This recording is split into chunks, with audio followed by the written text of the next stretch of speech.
성적의 방향을 바꾼 두 번째 이유로 생각되는 건 바로 인데요. 김호진 원장님의 100일 편지를 읽다가 바로 이거야 하는 생각이 들었어요. 잠깐 읽어드리자면 전국 수석을 한 학생들이 두 번째 공통점. 언제나 시간이 일정했다는 것이다. 초록색은 합격 가능선이고 노란색부터는 위험하다고 생각하시면 됩니다. 좀 더 객관적으로 보고 싶으시다면 3번의 모의고사 성적을 과목별로 평균을 내서 넣어보시면 좀 더 주관을 배제한 결과를 안녕하세요 여러분, 목동아은입니다. 요즘 계속 인터뷰 영상으로만 뵙다가 간만에 직접 뵙네요. 최근 책 정리를 좀 했습니다. 어릴 때 보던 전집은 중고 거래로 거의 정리했고 단권 책들은 6바구니 정도 재활용했습니다. 그래서 이렇게 쬐끔은 깔끔해진 저희 집 책장 앞에서 뵙게 됐습니다. 말 나온 김에 살아남은 책 중에 하나 소개해 드리자면 요게 한국사 공부 1도 안 하는데도 한국사 1등급 나오는 비법입니다. 밤에 핸드폰 반납하고 나면 심심해서 잠깐씩 보는 것 같던데 시험 볼 때 그냥 머리에 떠오른다네요. 너무 좋죠? 근데 부작용이라면 조선시대 이후만 알고 그 전 시대는 잘 모른다는. 그리고 이런 거 볼 시간 없는 고3이시라면 영상 하나 소개해 드릴게요. 유튜브에서 15분 한국사 검색하시면 김종웅 선생님의 평가원 한국사 벼락치기라고 나오는데요. 이것도 꽤 도움이 됩니다.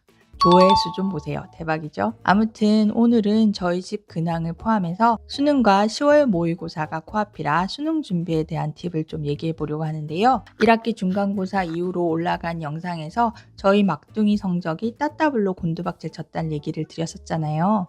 한동안 머리 싸매고 누워있다가 이러면 안 되겠다 싶어서 원인 분석을 좀 해봤고 그 후 몇 가지를 바꿔봤습니다. 그 결과 하락 곡선이던 성적이 드디어 반등했습니다. 저희 막내 소식은 블로그를 통해서 몇 번 전해드렸었는데요. 기말고사에서 영어는 빼고 1등급씩 다 올려서 여전히 안 좋긴 하지만 어느 정도 수습을 했어요. 또 9월 모의고사에서 전교 등수를 좀 더 올렸답니다. 따져봤더니 인서울이 안 되던 성적이 서울 상위권 대학 수준으로 나왔더라고요. 정말 다행이죠. 이게 어떻게 가능했는지 좀 말씀드려 보려고 하는데요. 이미 정시로로 마음을 굳힌 고1, 2가 있다면 꼭 같이 해보시길 권합니다. 첫 번째는 지피지기면 백전백승이라고 현실을 정확히 인식하는 게 중요하죠. 저희 애가 다니는 학교가 일반고 치고는 되게 센 학교로 알려져 있어 애들의 근자감이 말도 못합니다. 저희 막둥이도 마찬가지고요. 그래서 현실을 좀 직시할 필요가 있겠다 싶었고 본인 성적으로 어떤 대학에 진학 가능한지를 알려줘야 되겠다는 생각이 들었어요. 저희는 학교 설명회에서 고3 현역들의 등수별 대학 진학 자료를 공개한 적이 있는데요. 이 자료를 활용했습니다. 지난 중간고사 과목별 등수로 내신을 계산하고 그 내신으로 다시 대강의 전교 등수를 추정해 봤어요. 이 전교 등수를 바탕으로 선배들의 진학 실적을 살펴보니 진학 영상에서 말씀드린 것처럼 한 대학의 지방 캠퍼스가 나오더라고요. 아무리 센 학교라도 현역들의 진학 실적은 별로 좋지 않아요. 그 결과를 저희 막내한테 보여줬습니다. 네 성적으로 갈 수 있는 대학이다. 잘 모른다길래 지도로 보여줬지요. 집은 서울인데 서울이 아니네. 본인도 여기서는 좀 충격을 먹은 것 같았어요. 짜증을 내더라고요. 9월 모의고사 전교 등수로도 이 자료를 다시 한번 살펴봤는데요. 놀랍게도 인서울뿐만 아니라 상위권 대학이 나왔습니다. 블로그에서 살짝 공개했었는데요. 어떤 분한테는 에게 겨우 이럴 수도 있겠지만요. 저는 나름 자랑스러웠답니다. 한 분이 블로그 댓글로 질문을 주셨어요. 진학 가능 대학 라인을 어떻게 추정할 수 있냐고요. 이게 부정확할 수밖에 없는데요. 그럼에도 우리들이 궁금한 건 대강의 라인이라도 또 가능성을 알고 싶은 거잖아요. 선배들의 진학 실적과 비교가 최고지만 대부분의 학교에서 N수생을 뺀 진학 실적을 그것도 등수별 진학 실적을 잘 공개하지는 않을 거라서 제가 참고할 만한 것을 좀 고민해 봤습니다. 고3이 되면 입시 사이트에서 배치표를 제공하고 수능에서는 모의 지원 서비스도 하지만 고2는 성적표가 원점수와 백분위로만 나와 표준 점수를 알 수 없는 데다 백분위 배치표는 이용하기가 쉽지 않죠. 백분위로 모집하는 대학이 얼마 없기도 하고요. 그래서 어쩔 수 없이 부정확하긴 하지만 고속성장 분석기를 이용하면 어느 정도 라인은 잡을 수 있겠더라고요. 수능을 치고 수능 성적이 나오면 정시 지원 전에 많은 분들이 이 고속성장 분석기와 모의 지원 사이트를 이용하는데 지금 보시는 게 바로 그 고속성장 분석기입니다. 제가 찾아보니까 원점수를 넣어볼 수 있는 버전이 있더라고요. 물론 원점수는 시험의 난이도에 따라 영향을 많이 받기 때문에 믿을 건 못 되지만 비슷한 난도의 시험에서 비슷한 점수를 받았다고 가정하는 거지요. 어려웠던 모고 분석기에 쉬웠던 내 아이가 본 모의고사 점수 넣으시면 절대 안 됩니다. 그리고 진짜 입시에서는 대학별 환산 점수를 사용하기 때문에 표준 점수, 간산점, 과목별 반영 비율 등 진짜 많은 요소에 따라 결과가 변합니다. 그러니까 진짜 대강의 대학 라인 정도만 추정해 보는 걸로 사용할 수 있을 것 같습니다. 2회차 모의고사 난이도를 검색해보니 별 특이사항이 없어서 제가 과목별 원점수를 넣어보니까 저희 학교에서 발표한 입시 결과와 비슷한 것 같더라고요. 나름 개연성이 있는 입결인 거지요. 또 유의해야 할 게 고2 성적에 비해 고3에서는 N수생 유입으로 최소 2에서 4% 정도 백분위가 내려가는 경우가 많습니다. 그리고 수능 미만 잡이라고 모의고사는 모의고사일 뿐 아시죠? 어쨌든 현실 인식이 필요하다 하시는 분들은 예방주사 맞는다 생각하시고 고속성장 분석기 다운받으셔서 한번 사용해 보셔요. 초록색은 합격 가능성이고 노란색부터는 위험하다고 생각하시면 됩니다. 좀 더 객관적으로 보고 싶으시다면 3번의 모의고사 성적을 과목별로 평균을 내서 넣어보시면 좀 더 주관을 배제한 결과를 볼 수 있지 않을까 합니다. 성적의 방향을 바꾼 두 번째 이유로 생각되는 건 바로 취침 시간인데요. 김호진 원장님의 100일 편지를 읽다가 바로 이거야 하는 생각이 들었어요. 잠깐 읽어드리자면 잠자는 시간만 정확해도 수능 성적은 오른다. 전국 수석을 한 학생들이 두 번째 공통점. 언제나 잠자는 시간이 일정했다는 것이다. 그리고 책에서 늦게 잠드는 이유와 내신 때는 늦게 자거나 밤을 새워도 괜찮지만 수능은 제때 잠을 자지 않거나 불규칙하게 자면 안 되는 이유에 대해 설명해 놓았습니다. 저희는 학교가 좀 멀어서 굉장히 일찍 일어나야 되는데요. 그래서인지 늦게까지 공부를 하려고 하는 것 같긴 한데 막상 가보면 졸고 있는 경우가 많았거든요. 저도 이제 수험생이니 늦게까지 공부하는 거 당연한 거 아닌가 했는데 이게 잘못됐던 거란 생각이 들었습니다. 그래서 12시 반에는 무조건 자는 걸로 하고 고3 올라가면 등교 시간이 더 빨라지니 12시에는 자자고 약속을 했습니다만 그럼에도 불구하고 12시 반 넘어서도 빨리 안 자고 얼마나 꼼지락거리는지요. 이 두 번째 팁이 세 번째와도 연관성이 있는 것 같은데요. 세 번째 팁은 사실 1학기 중간고사를 망한 이유를 개선한 거라고 볼 수 있을 것 같습니다. 저희 막내가 1학기 때 카페인의 각성 효과에 눈을 떠버린 겁니다. 처음에는 정말 공부가 잘 된다고 하더라고요. 그런데 여러분도 아시다시피 카페인은 많이 먹으면 수면에 어려움을 겪는 경우가 있고 또 불안감을 유발하기도 하잖아요.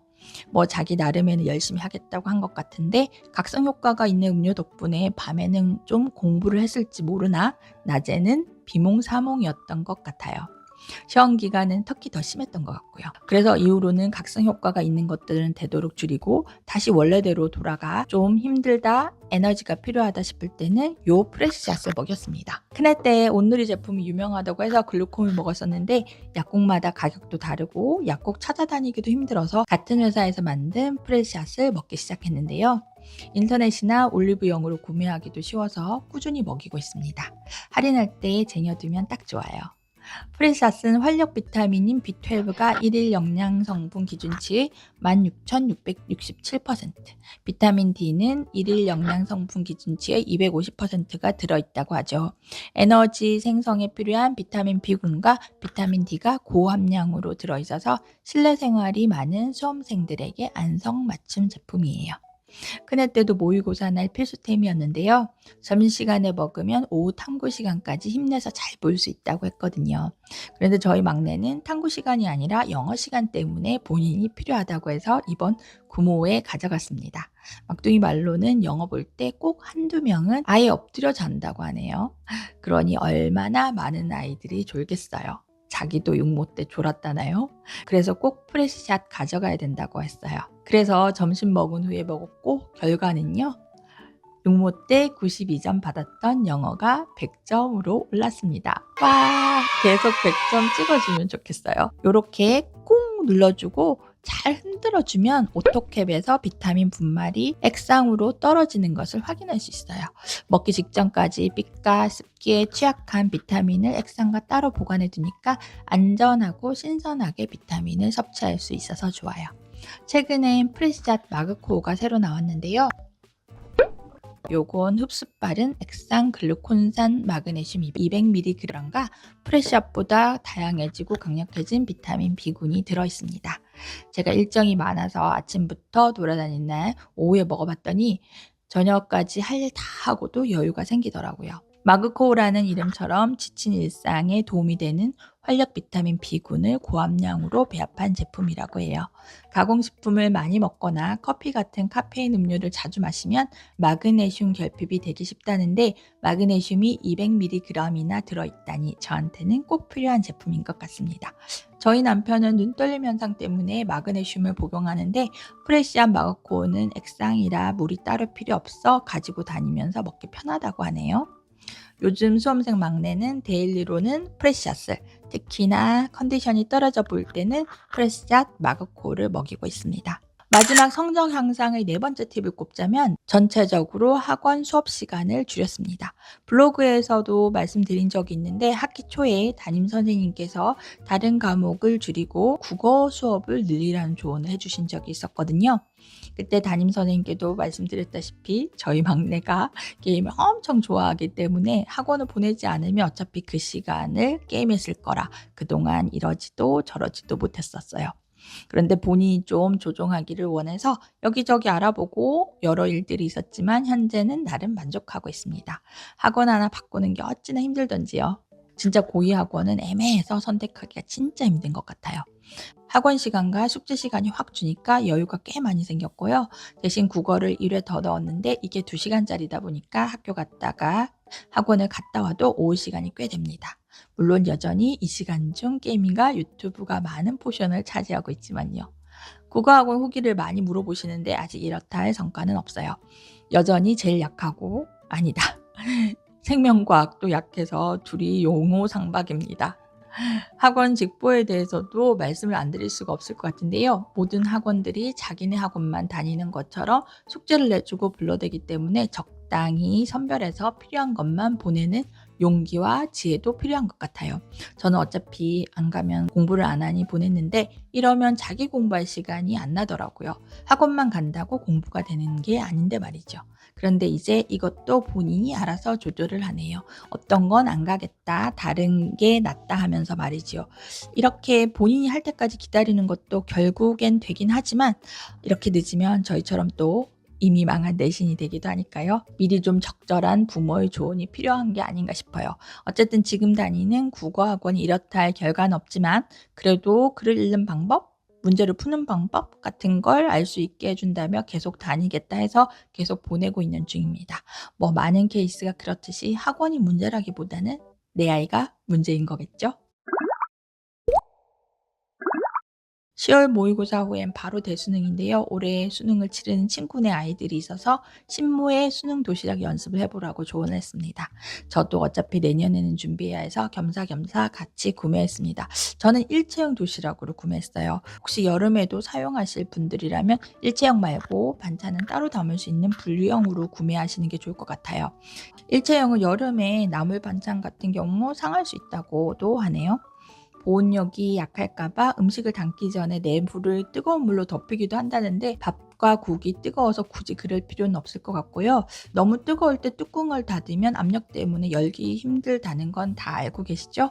한 김 식혀서 닫아야 합니다. 또 처음 도시락을 샀을 때는 연마제를 제거해야 하는데요. 여러 단계로 할 수도 있지만 제일 간단하게 하자면 먼저 키친타월에 식용유를 묻혀서 닦아내고 주방세제로 설거지를 해주면 됩니다. 이게 케바케라는데 연마제가 많이 묻어나올 때도 있고 괜찮을 때도 있다고 하네요. 이후 식초를 넣고 끓인 물에 삶아주면 됩니다.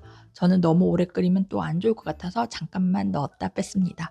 고3이라면 꼭 한두 번은 수능 도시락 준비해서 미리 먹여보시면 보시고 불편한 점 있으면 바꿔보세요.